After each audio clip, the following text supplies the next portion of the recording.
Contexto digital. Está con nosotros el Luis Fernando Gallardo, especialista en tecnologías de la información. Luis Fernando, ¿cómo estás? Bienvenido. Marcela, Juan, muy buenos días. Pues hoy quiero platicar acerca de un tema que en lo personal se me hace interesante, se me hace que ha dejado o ha quedado muy de lado de la importancia que tiene este rol, este juego de este tipo de funcionarios, y son los guardianes de tus datos.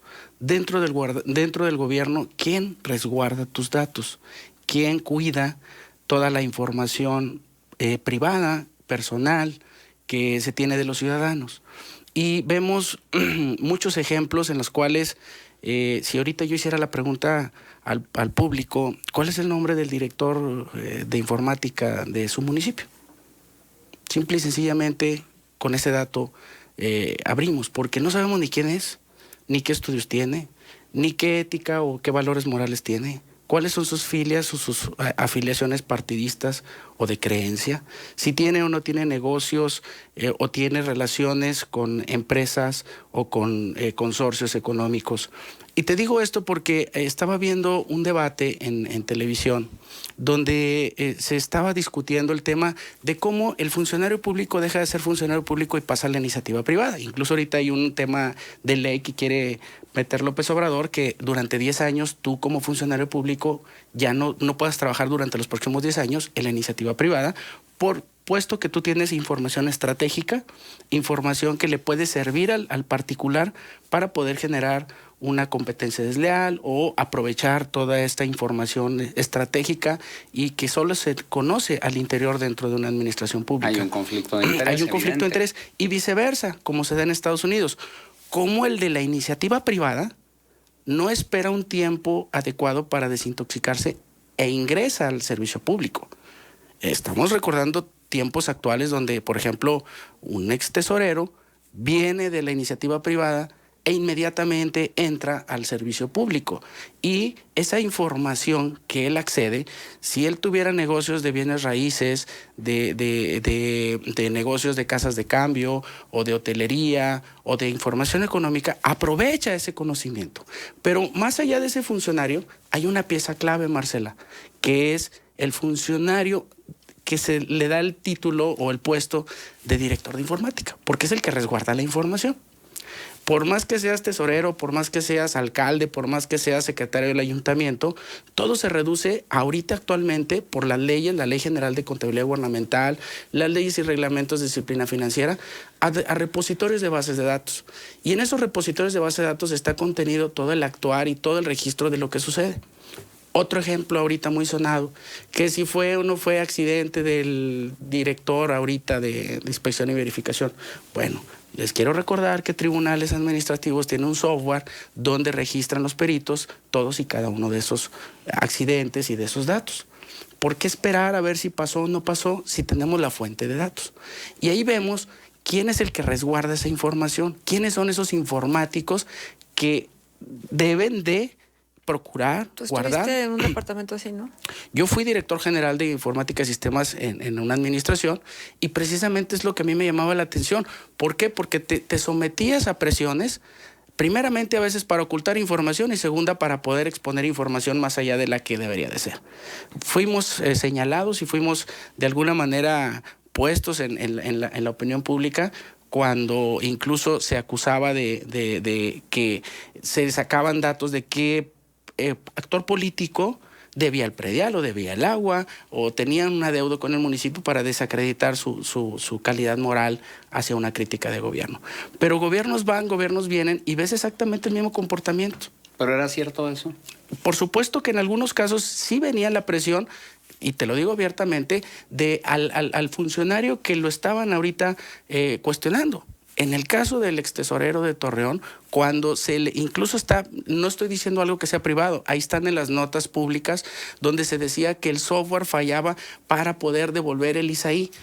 Oh, caray, fallaba para devolver el ISAI, pero no fallaba para cobrar el predial o para cobrar una licencia de funcionamiento cuando era un sistema integral que funciona para todo. O sea, no puede dejar de funcionar para una parte. Y hoy en día, un juez federal, una Suprema Corte de Justicia, pues da al tiempo qué sucedió en este caso, ¿no? Como eso, si tú observas, insisto, en el pasado. Ahí están las administraciones de los dos colores que han gobernado este país y ahí están las notas asignadas por los de medios. Pablo Chávez Rosique, ¿verdad? En este caso así es, pero también hay otros casos, por ejemplo, cuando Luz Natalia Virgil fue contralora y fue todavía un tema de un puente que no quiso dar información, creo que fue el puente Valle Verde, cuando esos datos están en una cuenta pública, cuando esos datos están en una base de datos, ¿sí? Otra información importante, no solamente tenemos información de lo administrativo de un gobierno, sino también está la información personal de... O sea, las declaraciones patrimoniales. ¿Dónde están estudiando tus hijos? ¿Qué apoyos sociales? ¿Qué servicios de salud se les han brindado? Todo el tema de las exoservidoras, dónde trabajan, qué enfermedades tienen, cuáles son sus últimas geolocalizaciones. ¿Quién resguarda toda esa información, Marcela? ¿Por qué? Porque cambiamos de partidos. Efectivamente, yo estuve en una administración priista y ahora está una administración panista. ¿Quién garantiza que no te lleves datos? ¿Quién garantiza el debido trato, el protocolo que se le debe dar a la información? No hay exámenes de confianza para ese tipo de perfil. No hay una ratificación por el cabildo para saber si esa persona es idónea o no es idónea. ¿Y tú consideras que ya con la experiencia que tienes que sí debe institucionalizarse y debe normalizarse porque somos sujetos de algo muy delicado que es la información de todos los ciudadanos y debería de haber reglas que normen. Hay normas éticas, pero la ley no es la ética, la ley es una orden, es algo que se tiene que cumplir. Claro. Sí, no puedes estar al arbitrio de si eres probo o no eres probo, ¿verdad? Si valores éticos y morales son muy subjetivos. Oye, Fernando, pero de esta información mucha se archiva en papel. La gran mayoría, sobre todo en las transacciones administrativas, sí. Porque te voy a decir una cosa, recién se ha conocido que se encontraron cajas de archivo muerto de las administraciones de Eduardo Olmos, de José Ángel Pérez, de Miguel Riquelme, hay tiradas y abandonadas. Cuando yo estuve en la administración nos tocó que se inundara el archivo municipal. Le puedes preguntar a Carlos Castañón. Fue una tristeza ver no la información de dos administraciones, sino de información histórica desde la existencia de esta ciudad, destruida con condiciones deplorables en donde se resguardaba. Hoy afortunadamente el archivo municipal se renovó, se ponen ya condiciones más adecuadas para resguardar esa parte. Hay una ley de archivos que se tienen que respetar. Pero ya se perdió esa información. Se pone en riesgo. Pero que estaba haciendo esos archivos en una colonia residencial ahí aventados. O sea, ¿quién los fue a aventar ahí? Es el mismo caso que te digo. Estamos hablando de papeles, pero ¿dónde está la información histórica de datos de cada administración? Porque siempre entra el tufo y oye, a mí cuando yo salí me decían, oye, que ya están borrando toda la información del municipio para que la que llegue.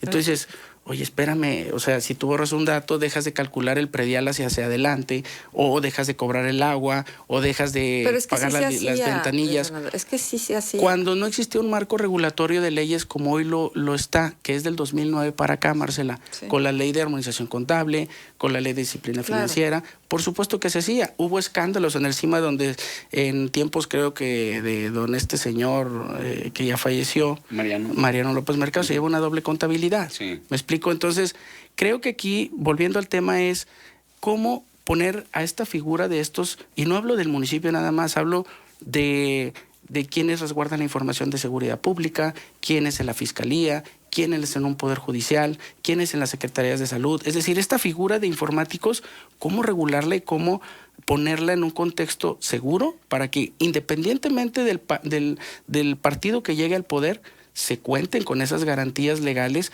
de que estos personajes o estos exfuncionarios van a estar normados por ciertas leyes, porque ahorita no lo están. Claro. No lo estamos y me incluyo porque yo ya terminé legalmente mi responsabilidad. O sea, la ley me exigía ser responsable durante 5 años, 4 años, ya pasó esa administración, pero ¿dónde queda ese hueco legal? Sabemos que en esta administración estuvo un director de informática y después fue destituido por haber sido detectado con estado de ebriedad. Bueno, ¿a dónde fue a parar esa persona que tenía acceso a todos nuestros datos?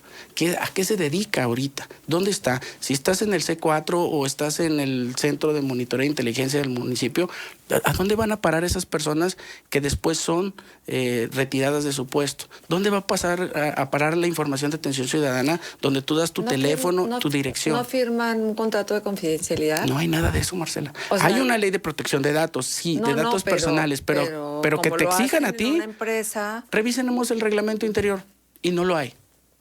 ¿Sí?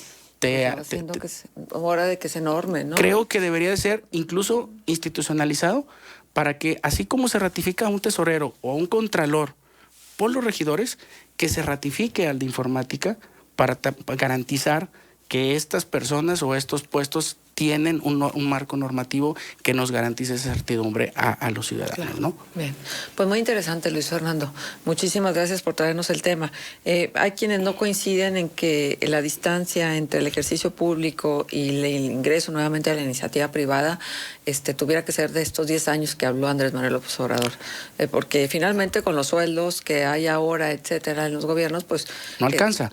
Los países europeos te dan 4 meses, pero hay una particularidad. 3 años, en algunos 1 año, en otros... Pero en los otros países te paga el gobierno, ¿eh?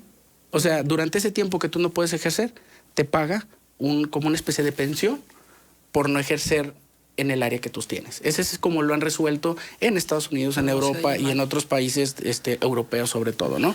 Pero aquí habría que ver también ese tiempo porque otros decían que pues, ¿para qué me das? No importa que me des 10 años de no trabajar. Con lo que me robé, me basta y me sobra para poder no trabajar. O sea, por el amor de Dios. También estoy de acuerdo que es cierto. En algunos casos. Veníamos de la época de Echeverría a la fecha, que eso es lo que sucedía. Un funcionario público primer nivel jamás lo veías trabajar en su vida, ni tenía empresas. ¿De qué vivía? ¿De qué vivía? Sí. Bueno, pones el dedo en la llaga. Muchísimas gracias, Luis Fernando, por tu presencia. Nos dejas punto de contacto. Estamos en Twitter, en Gallardo Luis Fer. Gracias.